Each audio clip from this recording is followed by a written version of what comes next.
tama ng excuses, ilabas na ang mga salin. Palusot ang turing ng makabayan lawmakers sa pahayag ng Malacanang na handang ilabas ni na Pangulong Ferdinand Marcos Jr. at gabinete nito ang kanilang Statements of Assets, Liabilities and Net Worth o SALN sa kinauukulang otoridad. Ito ang pananaw ng Makabayan Block Solons kasunod ng paglilinaw ni Palace Press Officer Undersecretary Claire Castro kasunod ng pahayag ng Executive Secretary Lucas Bersamin na hindi naman ipagkakait ang access sa SALN ng mga miyembro ng gabinete ni PBBM. Subalit dapat may request at control sa access para mapangalagaan ng mga Malacanang official laban sa posibleng panganib sa seguridad. Unang-una nagsalita na po ang Pangulo at siya po ay handa naman pong ibigay at ipakita ang kanyang SALN sa proper authority at meron naman po na tayong rules or procedure na inilahad ang Ombudsman at sinabi din naman po dito na lahat ng request for SALN ay pagbibigyan.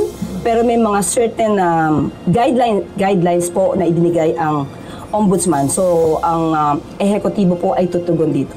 Ayon sa koalisyon ng mga mambabatas mula sa mga progresibong grupo, itigil na ng palasyo ang paggawa ng mga dahilan. Basta ang salin, wala nang marami pang cheche-bureche, sumunod sa konstitusyon at batas. Yun ang intensyon, no? Na dapat available sa lahat ang SALN dahil ito ang pinaka magiging basis para malaman kung ang lifestyle mo ba ay katumbas ng iyong kinikita o hindi. Sa panahon na nananawagan talaga yung mga kababayan natin ng transparency at paglaban sa korupsyon, inaasahan natin no, na talagang yung taong bayan hindi papayag sa mga pag-atras at mga palusot na to. Naniniwala naman si House Senior Deputy Minority Leader at Caloocan 2nd District Representative Edgar Erice na kung gustong makaambag sa reforma kontra katiwalian, dapat ilabas ang SALN at walang exemptions.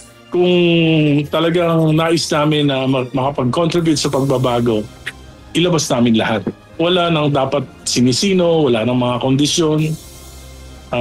Anyway, nandito naman kami sa public service. Kung may gumawa ng kalokohan sa amin, siguro mas may kapangyarihan naman kami na ipakipaglaban yung karapatan namin.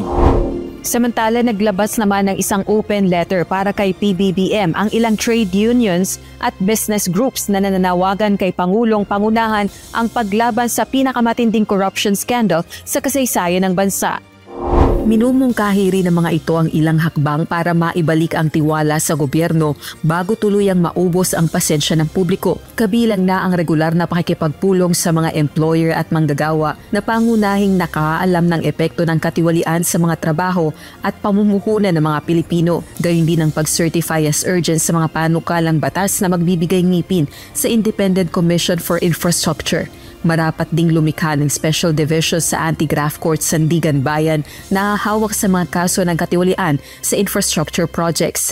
Sa uli, dapat ibalik ang ninakaw na pera sa taong bayan at gawin ang reforma sa buong national budget process. Suportado naman ng ilang minority lawmakers ang mga panawagang ito. Rosa Licoz, UNTV News and Rescue.